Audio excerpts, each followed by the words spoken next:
যে 56 মিনিট 20 জুলাই 1969 খ্রিস্টাব্দ বেলা 10টা বেজে আপনার 56 মিনিটে যখন চাঁদের মাটিতে পা রাখলো মার্কিন যুক্তরাষ্ট্রের বিজ্ঞানী, দেখে চাঁদের বুকে যেন কোনো অক্সিজেন নাই, উড়োবাতার তার কোনো আপনার মাটি চাঁদে আপনার পাওয়া গেল না।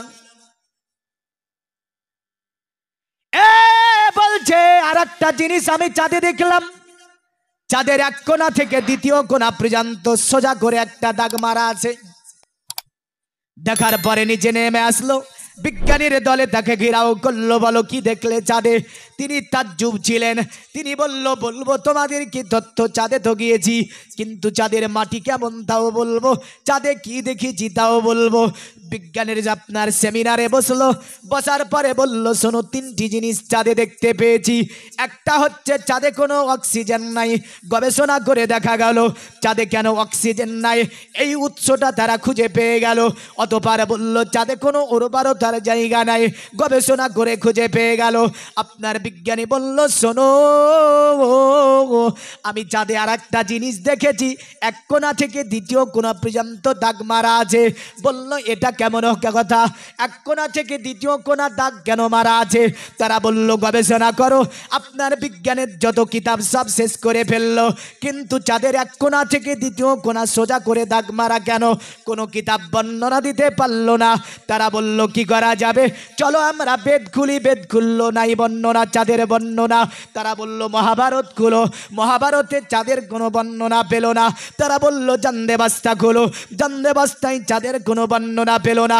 তারা বলল শ্রীমদ ভগব গীতা দেখো, গীতা দেখা হলো, কোনো বর্ণনা পেল না। তারা তাজ্জুব হয়রান হয়ে গেল। এত আপনার বিজ্ঞানীর দল যখন হয়রান হয়ে গেল, বলল শোনো, মুসলমানদের কিতাব আল কোরআনকে একটুখানি দেখা যাক, চাঁদের যায় কেন এত বড় দাগ। কোরআনের সংস্পর্শে তারা এসে গেল, নবীজির হাদিসকে তারা খুললো, নবীজির হাদিসকে খুলে তারা তাজ্জুব হয়ে গেল। আজ থেকে 1500 বছর আগে আব্দুল্লাহ ছেলে মোহাম্মদকে মক্কার বেঈমান বেদান কাফেরেরা বলল, এ মোহাম্মদ, ইসলাম যদি সত্য হয়, তুমি যদি ইসলামের নবী হও, দুনিয়ার জমিন থেকে চাঁদটাকে দ্বিখণ্ডিত করিয়ে দেখাও। তারা আপনার দেখতে আছে আল্লাহর নবী আব্দুল্লাহ ছেলে মোহাম্মদ দুনিয়ার জমিন থেকে শাহাদাত উংলি দিয়ে একটা দাগ মারলো, চাঁদ দ্বিখণ্ডিত হয়ে গেল। সুবহানাল্লাহ। আমার আল্লাহ বলে নবী চাঁদে দাগ মারলেন আপনি, আবার ইশারা মানুন জোড়া লেগে যাবে। তবে নবী গো, কিয়ামতের সকাল পর্যন্ত চাঁদের দাগকে আমি আল্লাহ মিটাবো না, সাদা তুংলির দাগ আমি আল্লাহ রেখে দেব। তাই আপনার তারা ইসলামের কিতাব দেখে, কোরআন ও হাদিস দেখে বলছে তাজ্জুব, এই দাগটা কোনো বিজ্ঞানের নয়, কোনো আতেব জ্যোতিষীর নয়, কোনো মনোঋষির নয়, এই দাগটা হচ্ছে আব্দুল্লাহ ছেলে মোহাম্মদের সাদা তুংলির দাগ।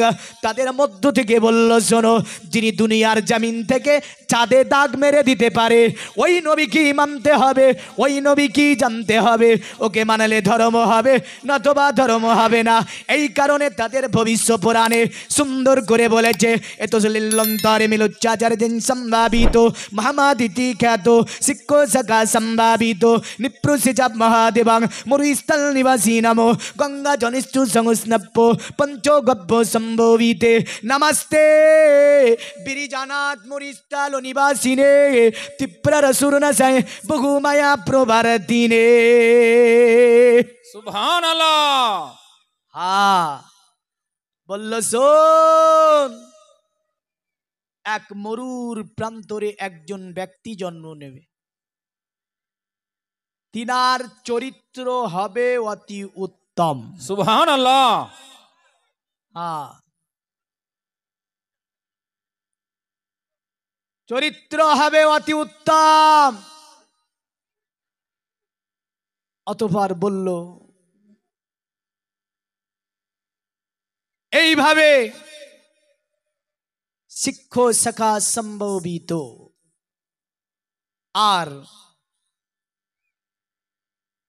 তার চরিত্র দেখে মানুষ দলে দলে দলে দলে দলে দলে দলে দলে আসার পরে ইসলাম ধর্ম গ্রহণ করবে। জোরে বল সুবহানাল্লাহ।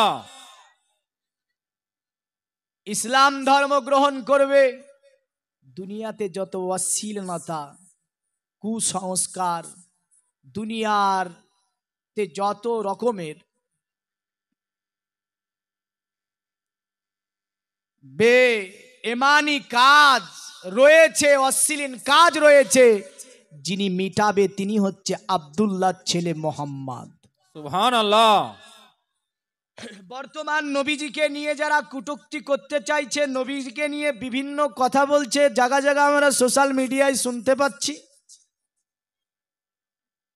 এদের বাপেরা আমার নবীজি সাল্লাল্লাহু আলাইহি সাল্লামের প্রশংসা করে গিয়েছে। সুবহানাল্লাহ, বেশক বেশক, বহুত খুব। তাই তারা বলছে নমস্তে বিরিজানাত মরিস্তালো নিবাসিনে, এ মরিস্থলে আগমনকারী মোহাম্মদ, তোমাকে জানাই আমরা প্রণাম, তোমাকে সুবহানাল্লাহ। জানাই আমরা সাধুবাদ শতবাদ। তিপ্রার সুরনাসাই বহুমায়া প্রবার দিনে দয়া করে তোমার কদমের নিচে আমাদেরকে একটু জায়গা দিও, তো আমাদের জীবন ধন্য হয়ে যাবে। জোরে বলেন সুবহানাল্লাহ। যদি বলেন সনাতন ধর্মের একটা কিতাবে নবীজির কদম তলে জায়গা চাই, আমরা চাইবো না? চাইবো না? চাইবো। তাহলে নবীজির কদম তলে জায়গা যদি পেতে হয়, নবীজিকে অনুসরণ করা লাগবে না? লাগবে না? লাগবে। মুখে বলে লাগবে, কিন্তু কাজে নাই না আছে। নবীজি বললেন আমার উম্মত, দুনিয়ার জমিনে যদি তোমরা আমি রাসূলুল্লাহ আমাকে অনুসরণ করে চলতে পারবে, কোন জাতি দ্বারা অপমানিত হবে না, কোন জাতি দ্বারা অত্যাচারিত হবে না। আজকে যদি আমাদের সমাজের পোশাক আশাক দেখতে যান, বেশির অংশ পোশাক আশাক এসেছে ইহুদি স্টাইলে, মানে আমাদের পোশাক হচ্ছে প্যান্টের হাঁটু ফাড়া। কি ফাড়া? প্যান্টের হাঁটু নাই। আর মেয়েরা জিন্স তো অনেকেই কেড়ে নিয়েছে আমাদের কাছ থেকে। আল্লাহ বলছে পৃথিবীর মানব, আমি তোমার চোখের ওপরে ভুরুটা দিয়েছি বড় মোটা করে, এটাই তোমাকে ভালো লাগবে। ও বলছে না, চিকন ভালো লাগবে। কি ভালো লাগবে? তা আল্লাহ দুটি চোখ দিয়েছে, একটা উঠিয়ে ফেল আর একটা রাখ, ওটাই ভালো লাগবে। হ্যাঁ না? আমার আল্লাহ নবী বলে, যেই দিন তোমরা আমাকে অনুসরণ করে চলতে পারবে, পৃথিবীর কোনো জাতি তোমাকে অপমান করতে পারবে না। কিন্তু আমাদের স্টাইল এখন, আমাদের সভ্যতা, আমাদের আদর্শ হয়েছে ইহুদিদের মতো অনেক অংশে। এই যে পুষ মাসের সময় আমরা দেখতে পাচ্ছি আপনার পুরা মুসলমানের ছেলেরা বড় একটা বাসকে বদলেন ভাড়া করেছে ট্যুর, আর ট্যুরের পিছনে লিখেছে বনভোজন। কোথায় যাবে? বনভোজন। বনভোজন করতে যাবে। আর 26শে ডিসেম্বর তো সামনে আছে, এই বড় বড় কেক খাবে বেশি মুসলমানরা। হ্যাঁ, যদিও আমাদের মুর্শিদাবাদে মুসলিম অধ্যুষিত একটা এলাকা, এই কেকগুলো যেন মুসলমানরাই বেশি খায়। ওরা যদি কিনেও তো কেক ফুরাবে না, আমাদের ওখানে ফুরাবে না, বুঝলেন তো? তো এত কেক ফুরাই কোথা থেকে? তো দেখা যায় যে মুসলমানরা সব নিয়ে চলে যায়।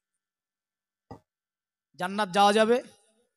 নবীজি বললেন মান তাসাব্বা বিকৌমিহি ফাওয়া মিনহুম। আল্লাহ নবী বললেন, এ আমার সম্প্রদায়, তুমি যে জাতির সঙ্গে উঠা বসা চলাফেরা খাওয়া দাওয়া তোমার লাইফ স্টাইলটাকে মিলিয়ে চলবে, কালকে আমাতে তোমাকে ওই জাতির সঙ্গে আল্লাহ উঠাবে। যদি তোমার চলন হিন্দুর মতো হয়, হিন্দুর সঙ্গে তোমার হাসর নাসর হবে। যদি তোমার চলন খ্রিস্টানের মতো হয়, খ্রিস্টানের সঙ্গে তোমার হাসর নাসর হবে। তোমার চলন যদি ইহুদির মতো হয়, ইহুদির সঙ্গে তোমার হাসর নাসর হবে। তোমার চলাফেরা যদি অতএব বৌদ্ধদের মতো হয়, বৌদ্ধদের সঙ্গে তোমার হাসর নাসর করা হবে। আর নবীজি বললেন, তোমার চলার স্টাইলটা যদি মুসলিম যেটা আদর্শ দিয়েছে, এই আদর্শে তুমি আদর্শিত হতে পারো, নিশ্চয় তোমাকে কাল কিয়ামতের দিনে মুসলমানদের সঙ্গে উঠিয়ে আল্লাহর জান্নাতে দেওয়া হবে। জোরে বলেন সুবহানাল্লাহ। এ যুবক, তবে যদি বর্তমান স্টাইল আমার দাদু পদ্দাদুদের জামানায় হতো, লাত মেরে সাহারে ফেলতো না? বেশক বেশক। ওই হাঁটু ফেলা প্যান্ট যদি পরে শ্বশুর বাড়ি যায়, তো শ্বশুর একটা প্যান্ট কিনে দিত। আর এখন শ্বশুরে নিয়ে গিয়ে প্যান্ট কিনে দেয় তো হাঁটু ছিঁড়া। বেশক বেশক। ওটাই নাকি সভ্যতা।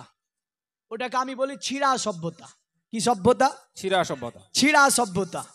বর্তমান আদর্শ আর আমার দাদু পদ্দাদুদের আদর্শ মিলাতে গেলে এখনকার ছেলেরা বুঝলেন চুল যে রঙকে কাটে, আমার দাদু পদ্দাদুদের জামানাতে ধরা পড়লো ওই করে চুল কেটে দিত।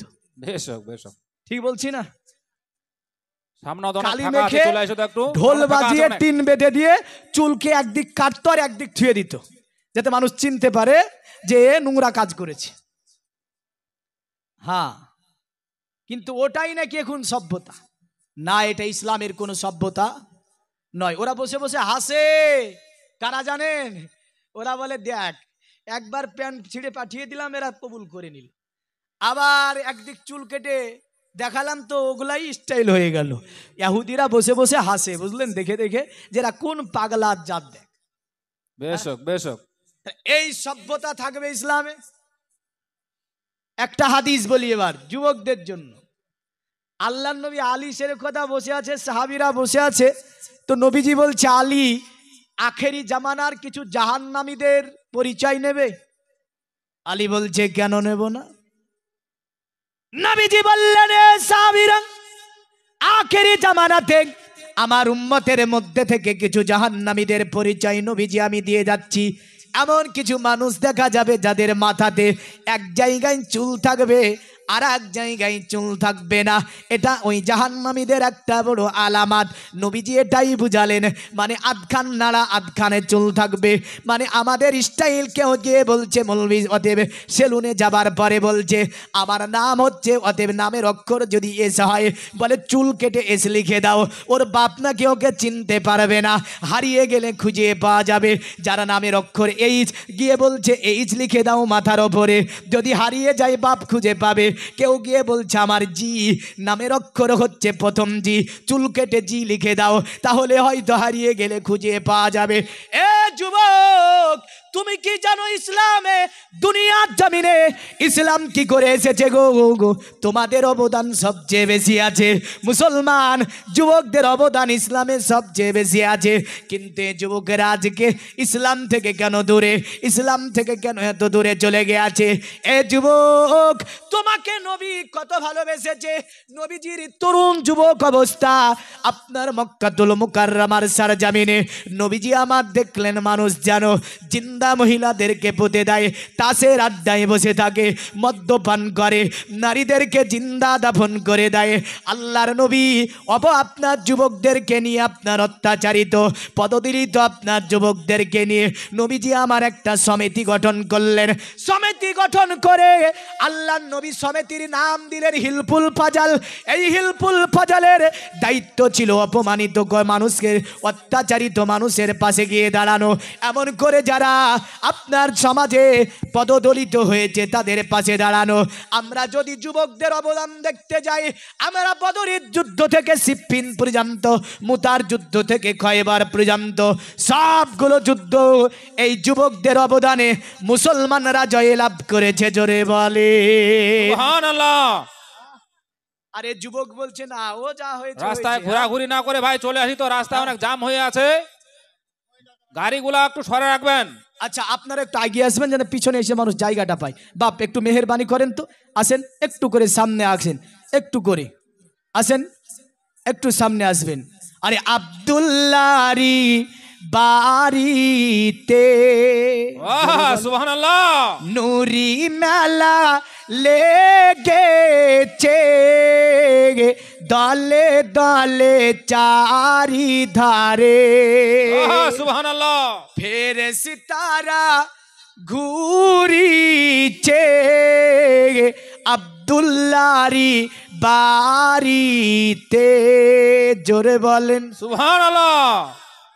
চলো যাব মদিনাতে, ইনশাআল্লাহ দয়ার নবীর দেশেতে, চলো যাব মদিনাতে।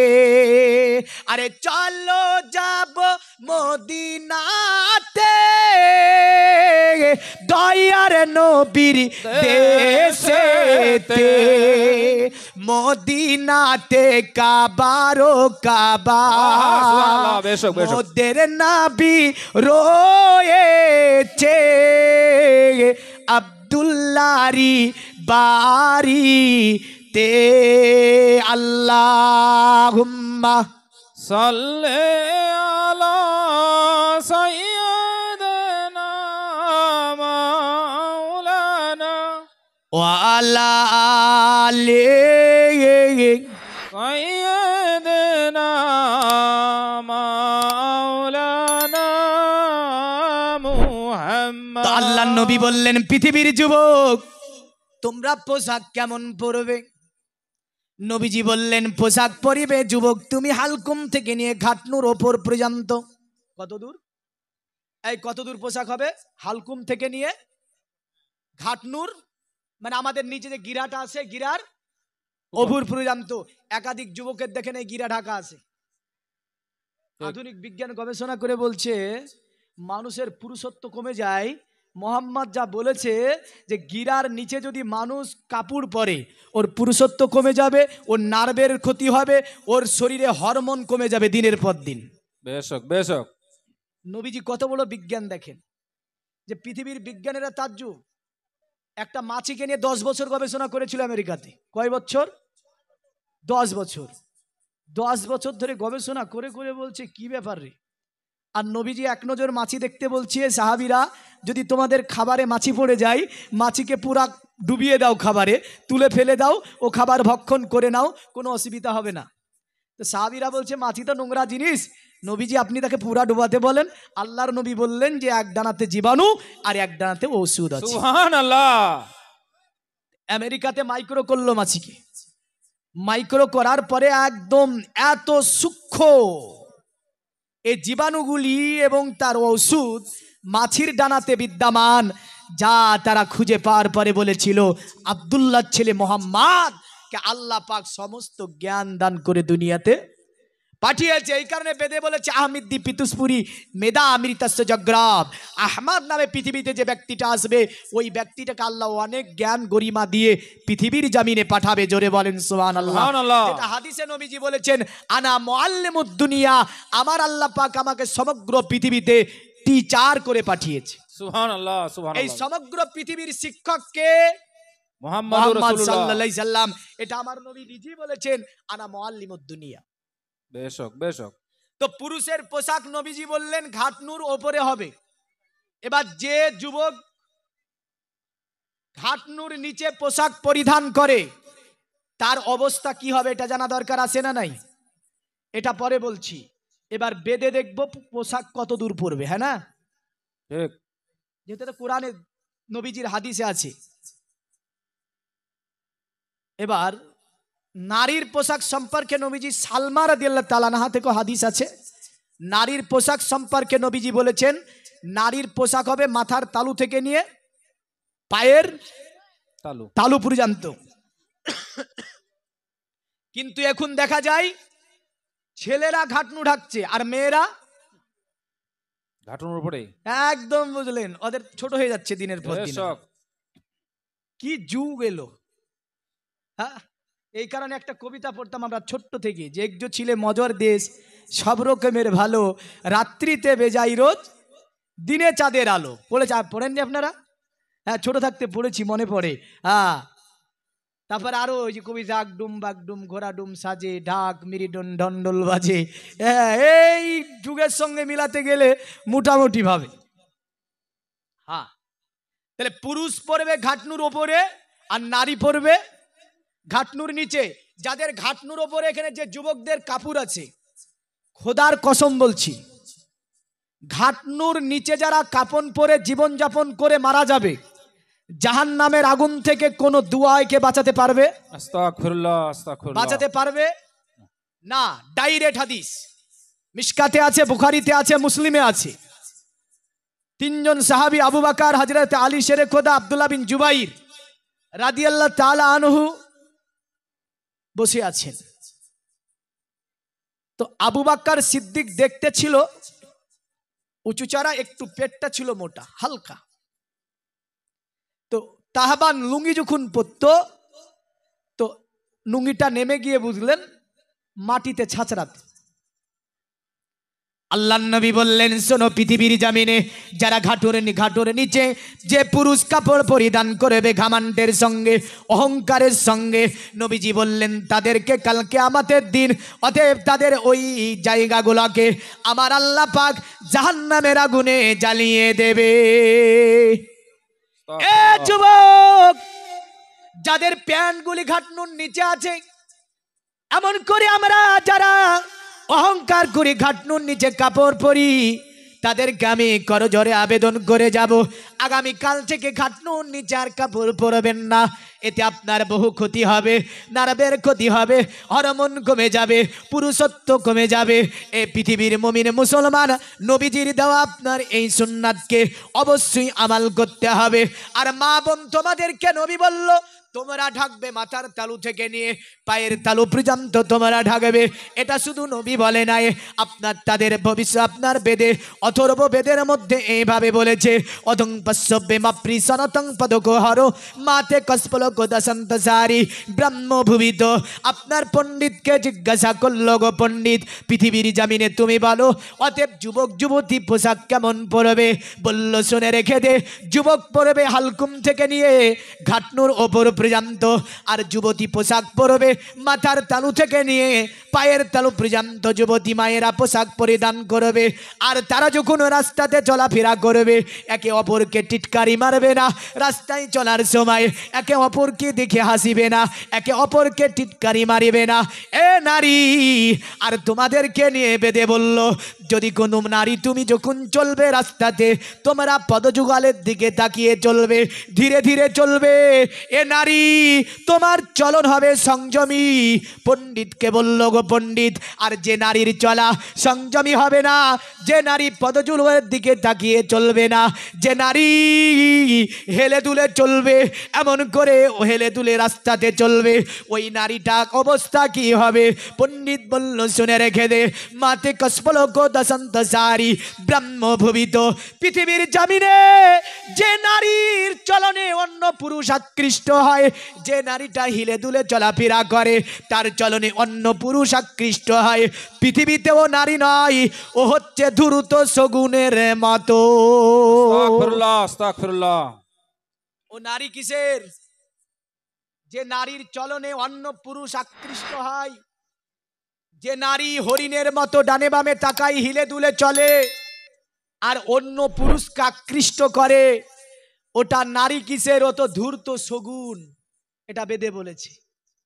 তাহলে বোঝা যাচ্ছে পর্দা শুধু মুসলমান ধর্মে বলেনি, হিন্দু ধর্ম নারী তোমাকে পর্দার কথাই বলা হয়েছে। বেশক, এ নারী, মুসলমান শুধু তোমাকে পর্দা বলেনি, এই পর্দা খ্রিস্টানদের কিতাবেও পর্দার কথাই লেখা আছে।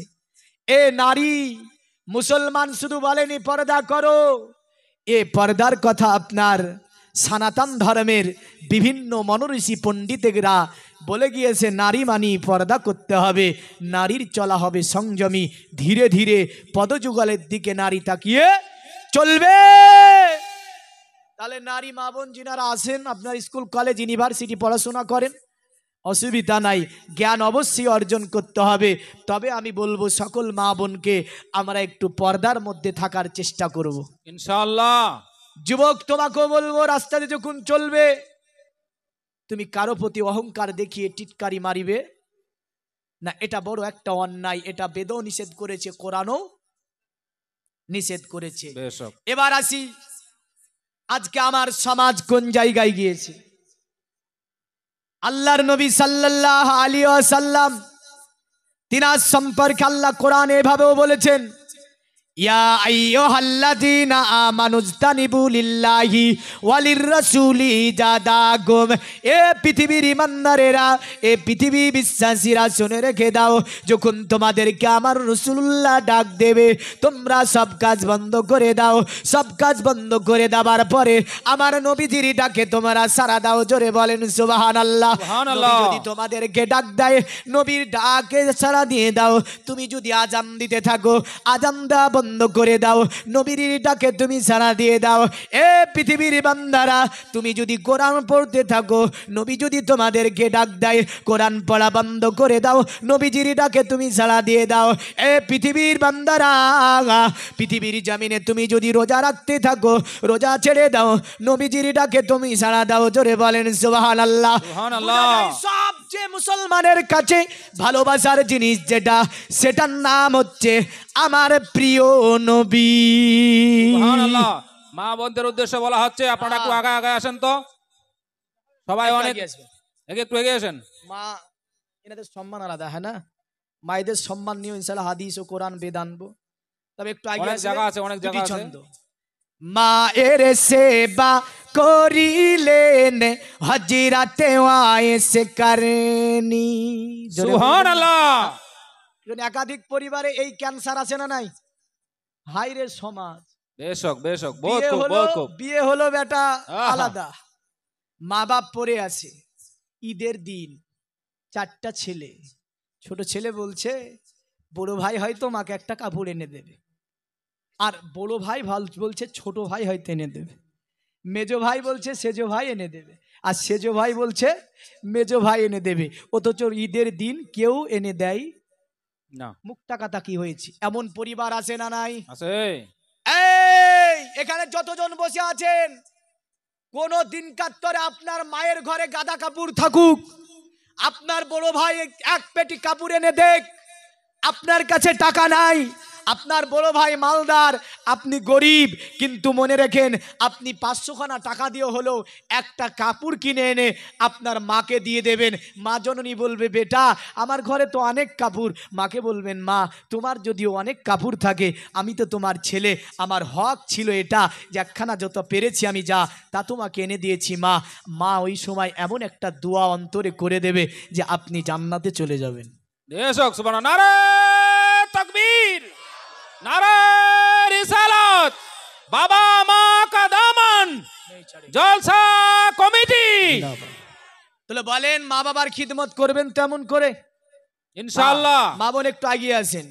মা এর সেবা করিলেন হাজিরাতে ওয়াইস করেনি। সুবহানাল্লাহ। দেখলেন না জীবনে নবীর চেহারা নুরানি, প্রিয় রাসূলের জুব্বা পেলেন, মায়ের দোয়া সালানা, সুবহানাল্লাহ। মায়ের দিলেতে ব্যথা কখনো দিও না, কোনো দিন দিও না। দুঃখে দুঃখিনী হবে, সুখেতে খুশি রাবে। জোরে বলুন সুবহানাল্লাহ। ছেলের সুখের তারে মামরতেও রাজি হবে। সুবহানাল্লাহ। মা নিজের জান দিয়ে দেবে, দেবে না দেবে না? বেশক। আজকে আমার মা আমাকে ফোন দিয়ে বলছে বেটা তোমার নাকি শরীর খারাপ, চলে এসো, জালসা করতে হবে না।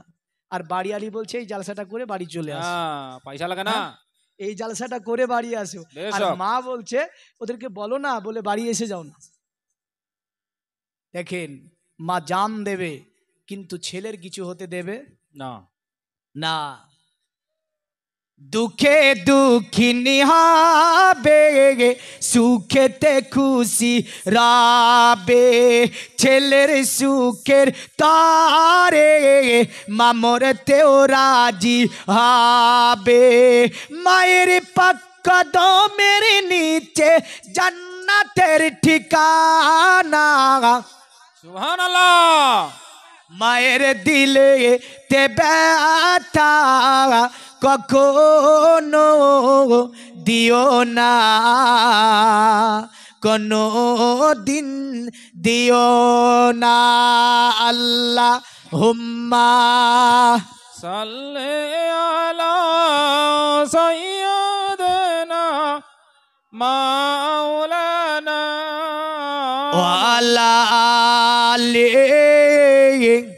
সাইয়্যিদিনা মাওলানা। পৃথিবীর মুমিন মুসলমান, তো আমাদের কাছে জানের চেয়ে প্রিয় হচ্ছে আমার নবীজি।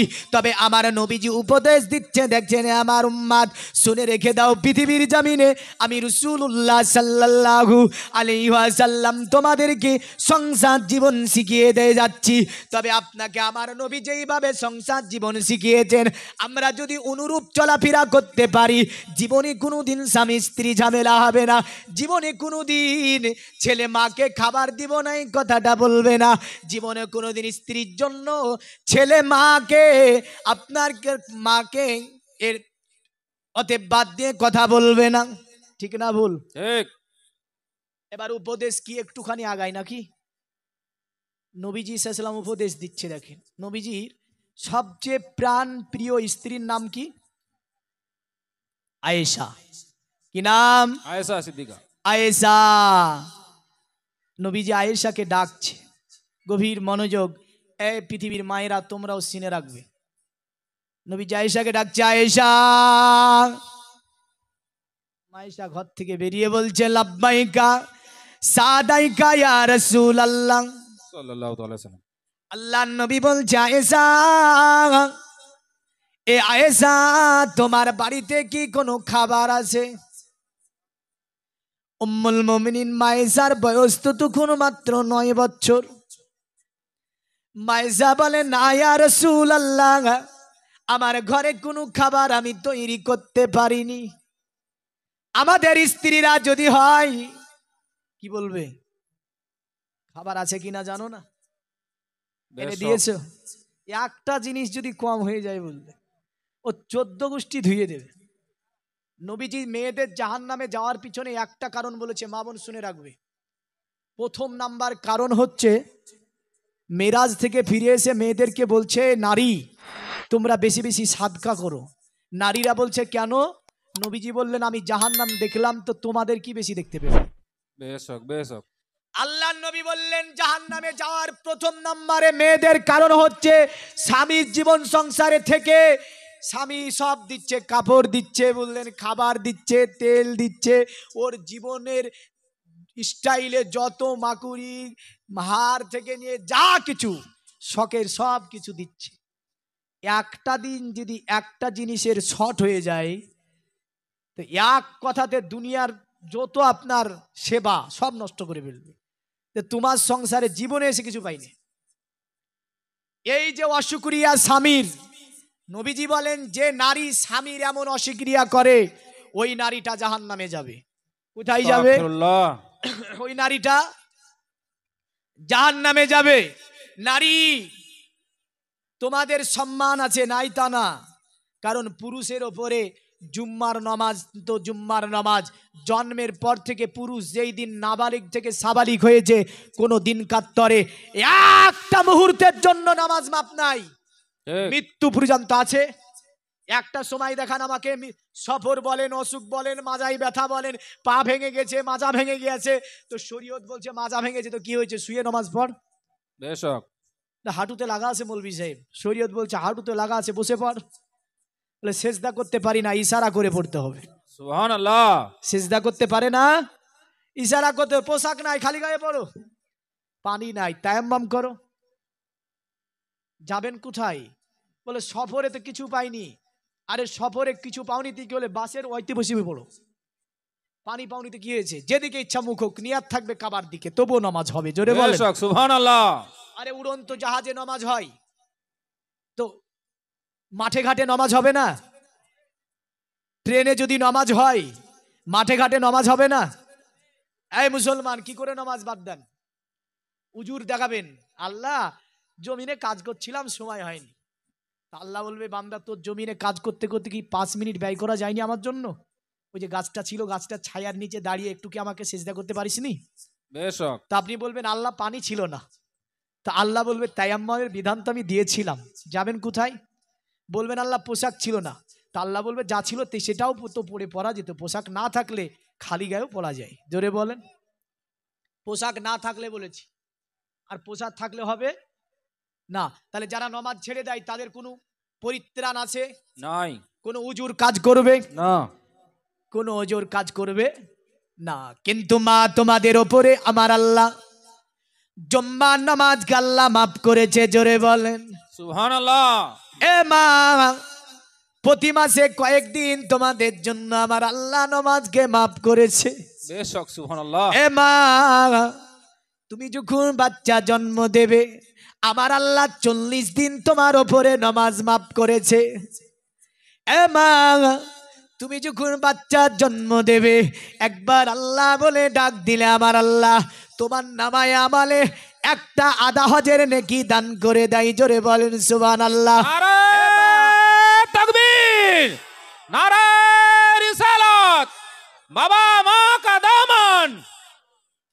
এ মা, শুধু তাই নয়, আমার রাসূলুল্লাহ বুখারী শরীফে বলে যখন কোনো মা বাচ্চার গোসল করিয়ে দেয়, মা দেখবেন বাবা দেখবেন রাত্রিকাল শীতের সময় বাচ্চা নিয়ে শুয়ে আছে, বাচ্চা বারবার কাঁদবে, বারবার যখন কাঁদবে বাবা বলবে হটা, বলে না একবার দুবার তিনবার বলে হটা তো, হ্যাঁ অসহ্য, ধৈর্যের বাঁধ ভেঙে গিয়েছে বাবা। মা বলে না, বুকে নিয়েছে প্রসাব করে দিল, মা বলে ডান দিকে রাখবে, ডান দিকে প্রসাব করে দিলে বাম দিকে রাখবে, বুকের ওপর রাখবে, মা ফেলে দেবে না। পৃথিবী মমি মুসলমান আমার নবী যেই কারণে বলে এ মা তুমি যে বাচ্চার খিদমাত করো এর জন্য আমার আল্লাহ তোমার নামায় আমালে পুরুষ জেহাদ করে জেনে কি পাবে, তুমি অতএব বাচ্চার খিদমাত করে আল্লাহ তোমার নামায় আমালে এই নেকি দান করবে। কজন জানে? কটা মহিলা জানে? হ্যাঁ, নেকি কোথায় পাওয়া যায় জানারও দরকার আছে। নবীজি বলেন ছেলের গোসল করিয়ে দেবে, ছেলেকে সাজিয়ে দেবে, শিক্ষা দেবে, স্কুল পাঠিয়ে দেবে। আমার নবীজি বলে পুরুষ তোমরা আল্লাহ রাস্তায় জেহাদ করে জেনে কি পাবে, একটা মা নিজের ছেলেকে গোসল করিয়ে দিয়ে তেল মাখিয়ে দিয়ে স্কুল পাঠিয়ে দেবে, কিছু শিক্ষা দেবে ইসলামের, আমার আল্লাহ ওই মাকে বাড়িতে থেকে জেহাদের নেকি দান করে দেবে। তাহলে নারী বেশি জান্নাতে যাওয়া দরকার না পুরুষ? নারী হিসাবে তো নারী যাওয়া দরকার, কিন্তু নবীজি বলছেন যে তোমরা বেশি জাহান্নামী। হ্যাঁ নারী, তোমাদের অশুকরিয়ার অনেক কারণ। দ্বিতীয় নাম্বার, এদের কথা থাকে না, বুঝলে না? থাকে থাকে একটা কথা যদি আপনি বলেন যে বলিস না, তো আরেকজনকে যে বলবে ও বলতে নিষেধ করেছে, বলতে নিষেধ করেছে, বলিস না কাউকে, তোকে বলে বললাম। ও গিয়ে আরেকজনকে বলবে বলতে নিষেধ করেছে, তোকে বলে বললাম বলিস না কাউকে। ও আবার একজনকে বলবে বলতে নিষেধ করেছে, তোকে বলে বললাম বলিস না কাউকে। কতদূর গেল? গোটা দুনিয়া বলে দেবে, বুঝলেন? কিন্তু একটাই কথা থাকবে, বলতে নিষেধ করেছে। হ্যাঁ, মানে কথা থাকে না। দ্বিতীয় নাম্বার, স্বামীর অস্বীক্রিয় কারণের একটা হাদিস আপনাকে শোনাই। একজন নারী রাসূলুল্লাহর দরবারে এসেছে, আল্লাহ নবীকে বলছে নবীজি একটা বিচার দায়ের করব। আল্লাহ নবী বললেন কি বিচার দায়ের করবে? ওই মহিলাটা বলল নবীজি আপনার কাছে আমার স্বামীর বিরুদ্ধে বিচারটা দায়ের করব। আল্লাহ নবী বললেন মহিলা বলো কি এমন বিচার দায়ের করবে? আমার নবীজিকে ওই মহিলাটা বলছো, গো নবীজি আমার স্বামী আমাকে জোর করে ধরে, ধরার পরে যেন কোনো খাবার ভক্ষণ করে দেয়, আমি রোজা রাখি কিন্তু রোজাটাকে ভাঙিয়ে দেয়। আমার নবী বলছে খুবই খারাপ কাজ, কারণ তুমি পৃথিবীতে রোজা রাখো আর তোমার স্বামী তোমার রোজাটা ভাঙিয়ে দেয়। নবীজি তার স্বামীকে ডাক করালেন, ডাক করানোর পরে আল্লাহ নবী বলেন কি ব্যাপার, তোমার স্ত্রী রোজা রাখে আর তোমার স্ত্রীর রোজা কেন তুমি ভেঙে দাও? জোর করে নাকি তাকে খাবার পানি ভক্ষণ করিয়ে দাও। ওই সাহাবী আপনার নিচের দিকে মুখ করে দাঁড়িয়েছিল, নবীকে বলে ইয়া রাসূলুল্লাহ, ইয়া হাবিবাল্লাহ, ওগো নবী কথাটা সত্য কথা, আমি একজন তরুণ যুবক, আমি জোয়ান মানুষ, আমার স্ত্রী সব প্রতিদিন অতএব নফল রোজা রাখে, আমার জন্য এটা ভালো লাগে না। ওগো নবীজি এই কারণে তাকে আমি রোজা রাখতে বাধ্য, অতএব রোজা রাখতে দিই না। আল্লাহ নবী বুঝে গেলেন। নবীজি বললে নারী তুমি যদি রোজা রাখতে চাও, নফল ইবাদত যদি করতে চাও, পৃথিবীর নারী স্বামীর কাছে অনুমতি নাও, স্বামী যদি অনুমতি দেয় তবে তুমি নফল ইবাদত করতে পারবে, আর স্বামী যদি অনুমতি না দেয় এ নারী তুমি নফল ইবাদত করতে পারবে না। তোমার স্বামীর খিদমতে নফলের চেয়েও বেশি নেকি পাবে। তাহলে মহিলাদের জান্নাত স্বামীর খিদমতে, কার খিদমাতে? স্বামীর খিদমতে। এই নয় যে স্বামীর পদতলে স্ত্রীর জান্নাত, এটা নয় কথা। এটা যে স্বামী খিদমাতে মহিলারা জান্নাত যাবে। আচ্ছা বলেন তো, আমাদের সমাজে ওই খিদমাত পাওয়া যায় তো? ওহার নাই, বুঝলে? কারণ বলে তুমি তোমার মতো চলো, আমি আমার মতো চলি। সিরিয়াল চালিয়ে দিয়েছে, ওই টাইমে যদি বাইচান বলে এক গ্লাস পানি নিয়ে আই, বলে না, সিরিয়াল কাজা হয়ে যাবে। কি হবে? সিরিয়াল কাজা হবে। ওখানে আছে পানি ঘরাতে, গিলাস রাখা আছে, যাও যে যত পারো খাও, কিন্তু আমার দেবার সময় নাই। দ্বিতীয় নাম্বারে স্বামী এবং স্ত্রী মহাব্বত কি জিনিস দেখেন। নবীজি আয়েশাকে ডেকেছে, উম্মুল মুমিনিন মায়েশা বেরিয়ে এসে বলে, ওগো নবীজি, বাড়িতে কোনো খাবার নাই, তবে আপনি দিনের নবী, একটুখানি বসুন আমার বাড়িতে। আমি আয়েশাতুল হুমাইরা রাদিয়াল্লাহু তাআলা আনহা আপনার জন্য কোনো খাবার তৈরি করতে পারি কি দেখি। মা আয়েশা, তিনি নবীজির আপনার স্ত্রী ঘরের মধ্যে ঢুকলেন। তিনি খাবারের পাত্রগুলি দেখে, যেখানে খাবার থাকতো আটার পাত্রগুলি দেখে, কোনো আটা আপনার ঘরে নাই। একটা জায়গা কিছু আটা আছে যেগুলো জব এবং বাজরার আটা। আমার নবীজি জীবনে কোনোদিন পৃথিবীর জমিনে ছাক্কা গমের রুটি আল্লাহ নবী জীবনে ভক্ষণ করেননি। আমার নবীজি যে রুটি ভক্ষণ করেছেন তাতে জও থাকতো, বাজরা থাকতো, গেহু থাকতো ইত্যাদি মিক্সচারে। আমার নবীজি আপনার কি করতেন? রুটি ভক্ষণ করতেন। মায়েশা আটাগুলিকে রোমালে করে একটা চুলের মধ্যে নিলেন, তারপরে ঘর থেকে বেরিয়েছেন। মায়েশা আটাগুলিকে চালবে, চালার পরে তিনি রুটি বানাবে। তিনি যেন কিছু খুঁজছে। নবীজি বলছে, আয়েশা, এ আয়েশা, এমন করে তুমি কি খুঁজাখুঁজি করো? মায়েশা বলে, লাইসাল নিখিয়াল, ওগো নবীজি, আমি যেন চালুনিটা খুঁজে পাচ্ছি না। আল্লাহ নবী বলে, আয়েশা, এ বিবি আয়েশা, তুমি আমার কাছে নিয়ে এসো। এ আয়েশা, আমি তোমার জন্য চালুনির ব্যবস্থা করে দিচ্ছি।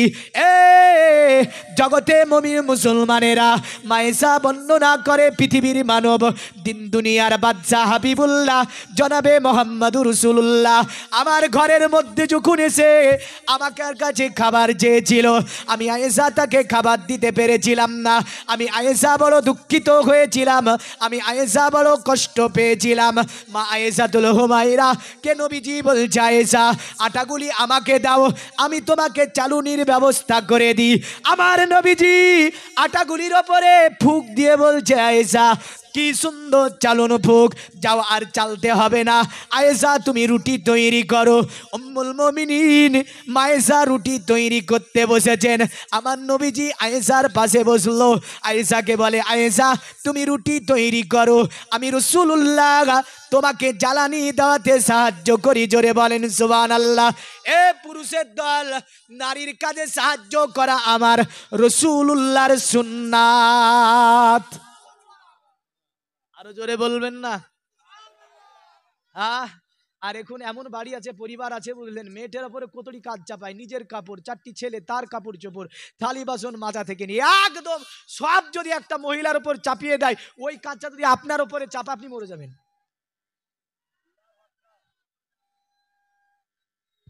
আল্লাহু আকবার। ইয়া রাসূলুল্লাহ, ইয়া রাসূলুল্লাহ, আল্লাহু আকবার, ইয়া রাসূলুল্লাহ। যাক, একটুখানি হুজুরের ইস্তেকবালে দাঁড়িয়ে যাই আমরা, তারপরে আবার বসে যাব। হ্যাঁ না, আলিমের সম্মান করলে রাসূলুল্লাহ বলেন যে আল উলামা ওয়ারাসাতুল আম্বিয়া, অতএব উলামা হচ্ছে আম্বিয়াদের ওয়ারিস। সুবহানাল্লাহ। প্রধান বক্তার আগমন হয়ে গিয়েছে স্টেজের ওপরে, 10টা বেজে তিনার আসার কথা। ইনশাল্লাহ আমি বলেছিলাম, হুজুর আপনি 15 মিনিট আগে আসবেন। হ্যাঁ, কারণ যদি আমার অবস্থা খারাপ হয়ে যায় আগেই ছাড়বো হয়তো। তো যাক, ইনশাল্লাহ আগিয়ে দিলাম। হুজুর বসবেন। ও আচ্ছা, ও আমি প্রধান মনে করেছি। তো যাক যাক যাক, ঠিক আছে, ওপরে বসেন, ওপরে। আর ওপরে বসেন না, এটা শানের খেলাফ হচ্ছে। হ্যাঁ, তো বলতেছিলাম যেটা, উম্মুল মুমিনিন মায়েশাতুল হুমাইরা রাদিয়াল্লাহু তাআলা আনহাকে নবীজি কাজে সাহায্য করত। জোরে বলেন সুবহানাল্লাহ। তো স্ত্রীকে স্বামী সাহায্য করবে কাজে, এটা রাসূলুল্লাহ সুন্নাত। নবীজি সংসার জীবন করা শিখাচ্ছেন, এই নয় যে নবী কাজ করেছেন। এগুলো উম্মতের জন্য উপদেশ, জোরে বলবেন না সুবহানাল্লাহ। মায়েশা রুটি দুটি তৈরি করে নবীজির সম্মুখে আপনার আনয়ন করলেন। আল্লাহ নবী বলছে লাইসা লিদিয়াম, আয়েশা তরকারি নাই। জোরে বলেন সুবহানাল্লাহ। নবী বলছে তরকারি নাই। আর আমরা যদি একদিন বাজার করতে ভুলে যাই, বললে ফোন করে বলে বাজার নাই, কবে আসবা? হ্যাঁ, আর নবীর স্ত্রীকে নবী বলছে লাইসা লিদিয়াম, তরকারি নাই আয়েশা। মায়েশা বলছে ইয়া রাসূলুল্লাহ, আজকে আমি কোনো তরকারির ব্যবস্থা করতে পারিনি। আল্লাহ নবী রুটি দুটি ভক্ষণ করবে। আয়েশা বলছে ঘরের মধ্যে আমি ঢুকলাম, শুকনো খাজুর দিলাম। নবীজি বলল একটু পানি দাও। আল্লাহ নবীকে একটা বাটিতে করে পানি দিলাম। আমার নবী ওই খুরমাটাকে পানিতে ভিজিয়ে দিলেন। রুটি আমার নবীজি ভক্ষণ করে, আর ওই খুরমাটা নবীজি আমার তিনি যেন ভক্ষণ করে। আমি আয়েশা দরজার উপরে দাঁড়িয়ে আমার চোখ দিয়ে পানি ঝরে যায়। দিন দুনিয়ার বাদশাকে আমি আয়েশা খাবার দিতে পেরেছি, তরকারি দিতে পারিনি। আমি আয়েশা, আমার ঘরে দিন দুনিয়ার বাদশা হাবিবুল্লাহ তিনি খাবার ভক্ষণ করে, আর আমি আয়েশা তাকিয়ে তাকিয়ে দেখলাম নবীজি আমার ওই রুটি ভক্ষণ করলেন। এবং আয়েশাকে বলল, এ আয়েশা সুন্দর হয়েছে আজকে তোমার বাড়ির খাবার। হ্যাঁ, তো দেখেন আল্লাহর নবী সাল্লাল্লাহু আলাইহি সাল্লাম তিনি এগুলো আমাদের জন্য উপদেশ দিচ্ছেন। এই কারণে বেদের মধ্যে একটা মন্ত্রে এইভাবে বলা হয়েছে, অসব মাসু গমারুহে দেবদত্তং জগৎপতি হসিনা সাধুর আমার নমস্তে সবার যে গুণা নিবিতন চিররান্না সোনা কো নাঙ্গুইনা প্রতি মুদ্দাতিং নিপ্রলিঙ্গ 14 দশান কোটি সোনিয় নসতি তুতি সংভবি শান্তি মানাংসি বিসাদা নিবে বাসুদেবঙ্গরা গাতি পুণ্যগন্ধানি স্পৃশাম পৌরজন পদনংবে হতিস্কিলাং সুসদেবা ধর্মা কিত্রুযুগা দিবালকচ্চারা হুষ্টা পুষ্টস্য সন্তুষ্ট কলকরজনি চা ভুবাননা দেবাদিলিঙ্গে সুভূষণে ভূষিতে সুচ ইন্দ্রজালি বুদ্ধতি কল্পকা পূজা কা জনা ন শান্তি। মাশাআল্লাহ মাশাআল্লাহ সুবহানাল্লাহ। এটাই বলতে চাইলো ছোট্ট সারমর্ম যে নবী যিনি হবে সমস্ত সদ্গুণের অধিকারী তিনি হবে, নবী যিনি হবে বিশ্ব মানব হবে। আর তাকে যদি ধরে নিতে পারিস, মেনে নিতে পারিস, তোদের জীবনটা ধন্য হবে, দুটি জগতে তোরা শান্তি পাবি। জোরে বলেন সুবহানাল্লাহ। আল্লাহ পাক আপনাকে আমাকে সকলকে নবীজির ভালোবাসা, নবীজির প্রেম, নবীজির মোহাব্বত নিয়ে পৃথিবীর জামিনে 5 ওয়াক্ত নামাজ পড়ার তৌফিক দেয়। সকলে বলুন আল্লাহুম্মা আমিন। আমিন আল্লাহুম্মা আরো জোরে বলেন আল্লাহুম্মা আমিন। আল্লাহুম্মা আমিন। একটু ইস্তেগফার পড়ি, কারণ বলার মধ্যে যদি কোনো মিস্টেক ভুল হয় তওবাকারীকে আল্লাহ পছন্দ করে। সকলে বলি আস্তাগফিরুল্লাহ রব্বি মিন কুল্লি জামবি ওয়া আতুবু ইলাইহি লা হাওলা ওয়ালা কুওয়াতা ইল্লা বিল্লাহিল আলিয়্যিল আযীম লা ইলাহা ইল্লাল্লাহ মুহাম্মাদুর রাসূলুল্লাহ সাল্লাল্লাহু তাআলা আলাইহি ওয়াসাল্লাম। মহান আল্লাহ আপনাকে আমাকে মৃত্যুর পূর্বে ইমানদার করে নবীজির নুরানি চেহারাখানা দর্শন করে আমরা এই জগৎ থেকে পরজগৎ গমন করতে পারি। সকলে বলি আল্লাহুম্মা আমিন। ও আখিরি দাওয়ানা আনিল হামদুলিল্লাহি রাব্বিল আলামিন। বলার মধ্যে ভুল ত্রুটি মার্জনীয়। আসসালামু আলাইকুম ওয়া রাহমাতুল্লাহি ওয়া বারাকাতুহু। যদি আপনারা শুধু এমডি